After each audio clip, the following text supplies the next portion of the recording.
شما برنامه خبری رادیو آزادی را مستقیما تماشا دارید. روز بخیر. در 15 دقیقه من شعله گلخواجه شما رو با اخبار 17 ایول آشنا میکنم. امروز در برنامه دادستانی تاجیکستان با 3 نفر را برای شکنجه به زندان انداخت، اما مراجعت ساکنان در مورد بدرفتاری مقامات حفظی حقوق کم نمی شود. تنقید شدید دونالد ترامپ بعد ملاقاتش با پوتین. سخنرانی روز گذشته پرزیدنت آمریکا دموکرات ها را نیز ناراحت کرد. و گاز ازبکی در کارخانه های صنعتی تاجیکستان در مد اول کارگاه های با گاز طبیعی تامین شدند که توان پرداخت مبلغ استفاده آن را دارند. کارخانه هایی بودند که گاز را استفاده بردند یا که اهالی استفاده بودند سری وقت پرداخت نکردند.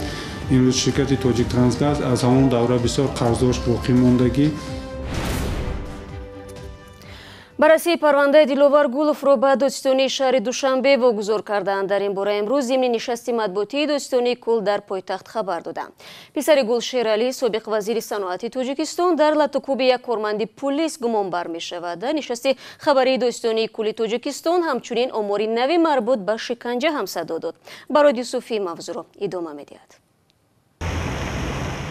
دادستانی کلی تاجیکستان میگوید در سال جاری 2 کارمند میلیسا و 1 کارمند مقامات امنیت با جرم شکنجه به 12 و 13 سال محکوم شدند.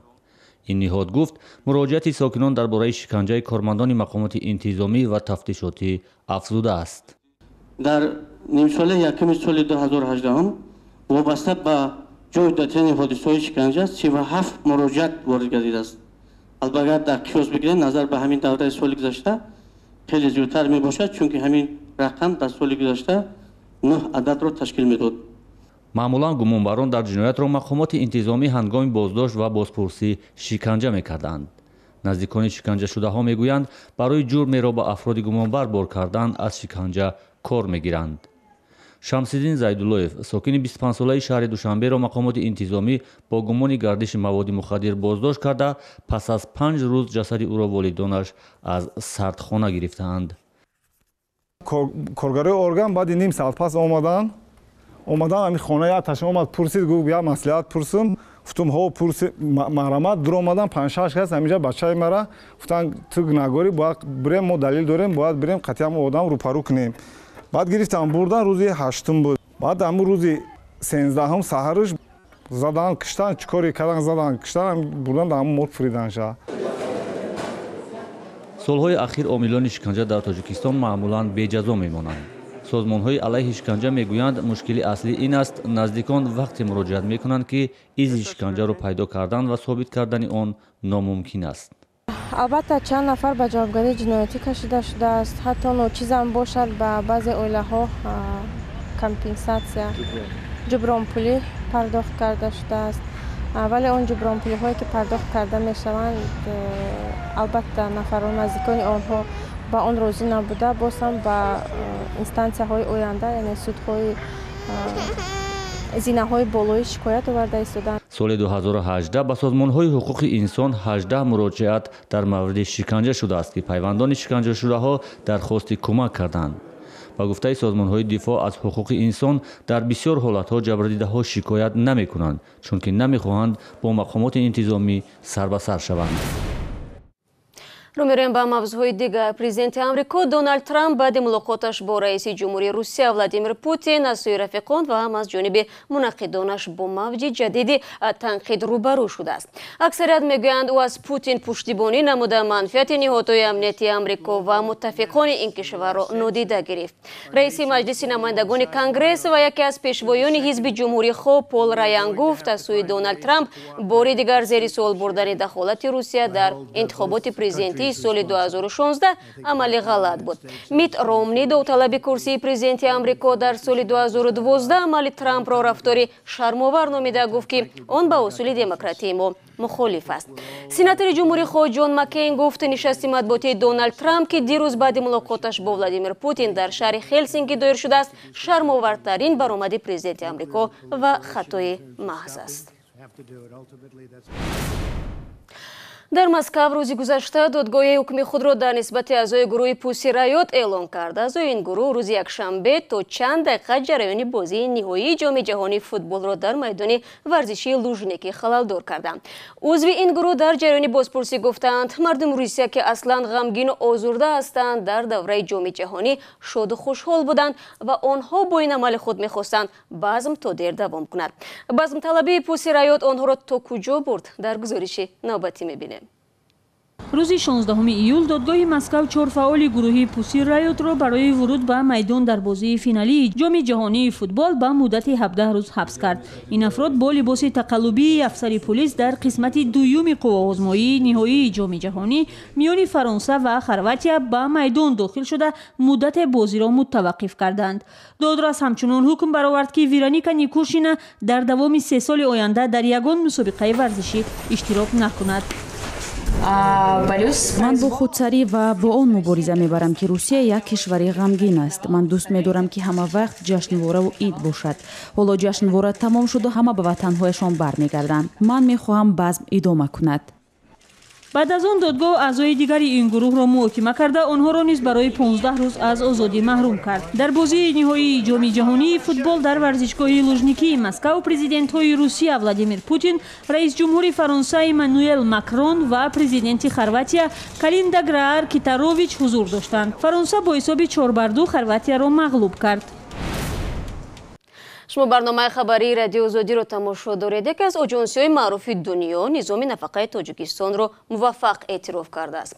таҳлилгарони оҷонсии байналмилалии рейтингии Moody's дар як гузориши тоза нашр ислоҳотеро ки Тоҷикистон дар системаи нафақа ҷорӣ кард ҳамчун намунаи ибрат барои кишварҳои дигар пешниҳод дорад. ин оҷонсӣ дар ҳоле ба низоми нафақаи Тоҷикистон чунин баҳо гузоштааст ки андозаи бознишастагии кишвар назар ба дигар давлатҳои пасушӯравӣ камтарин аст. ҳамкорам Абдулла Ашуров бо ин пажӯҳиш ошно шуд ва омодаи суҳбат бо мост. хуб Абдулло, инро чӣ хел фаҳмем? Чӣ гуна бо камтарин нафақа низоми бознишастагии Тоҷикистон муваффақ арзёбӣ шудааст? салом шаҳло. оҷонсии байналмилалии рейтингии Moody's таносуби коргарон ва нафақахӯронро аслан дар кишварҳои пасошӯравӣ таҳлил карда ба низоми нафақаи Тоҷикистон чунин баҳои мусбат додааст. коршиносони Moody's он ислоҳоте ки Тоҷикистон дар системаи нафақа солҳои ахир ҷорӣ карда буд мусбат эътироф карданд. пас аз фурӯпошии Иттиҳоди Шӯравӣ, Тоҷикистон қабл аз дигар кишварҳо сину соли нафақаро аз 60 ба 63 солагӣ барои мардон ва барои занон аз 55 ба 58 солагӣ боло бурд.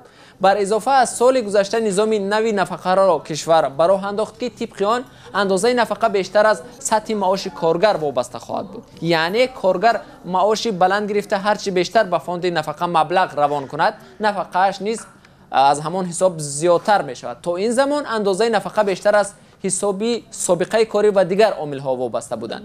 оҷонсии Moody's аз ин нигоҳ низоми нафақаи Тоҷикистонро солим арзёбӣ кардааст. аммо воқеан андозаи нафақа дар Тоҷикистон дар қиёс бо дигар кишварҳои пасушӯравӣ хеле паст аст.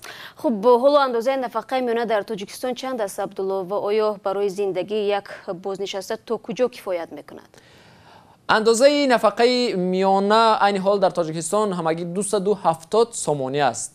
бо қурби имрӯза ин муодили $28 амрикоӣ мебошад. албатта ин барои хароҷоти камтарини як нафар бознишаста кофӣ нест. шаҳло барои мисол андозаи миёнаи нафақа дар Қирғизистон, ҳамсоя кишвари Тоҷикистон, айни замон муодили $75 амрикоист. нафақагирони Узбекистони ҳамсоя ба ҳисоби миёна дар як моҳ $46 нафақа мегиранд. ҳоло Тоҷикистон беш аз 664 000 нафақахӯр дорад. аммо сабаби кам будани нафақаҳо дар Тоҷикистон дар чист ва оё мақомот нияти ислоҳи ин вазъиро ба зудиҳо доранд ё не?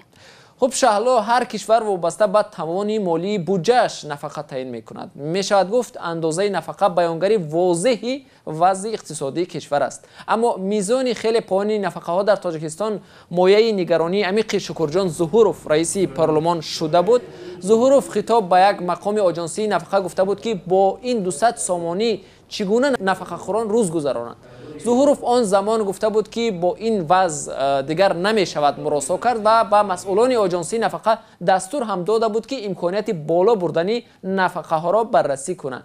аммо то ба ҳол оҷонсии нафақа ба ин дархости Зуҳуров посухе нагуфтааст. ташаккур Абдулло барои суҳбати муфассал.